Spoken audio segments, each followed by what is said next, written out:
ગુજરાત રાજ્યમાં આવેલા 4 શક્તિપીઠ મંદિરો. નંબર 1. ગુજરાતમાં સૌથી મોટું શક્તિપીઠ જ્યાં ભગવતી જગદંબાએ આરાસુરનો સંહાર કર્યો હતો. અહીં આવેલા ગબ્બર પર્વતના આરાસુર શિખર પર માતા સતીના હૃદયનો ભાગ પડ્યો હતો. નંબર 2. પાવાગઢ મંદિર. આ શક્તિપીઠમાં માતા મહાકાળી સ્વરૂપે બિરાજમાન છે. અહીં માતા સતીના જમણા પગની આંગળી પડી હતી. પાવાગઢ મહાકાળી માતાના શક્તિપીઠ તરીકે ઓળખવામાં આવે છે. નંબર 3. બહુચરાજી મંદિર.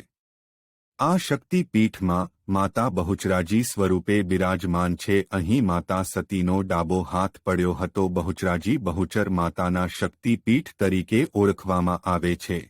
નંબર 4. ભરૂચનું અંબાજી શક્તિપીઠ. જેને શક્તિપીઠની માન્યતા મળે હજી 2 વર્ષ જ થયા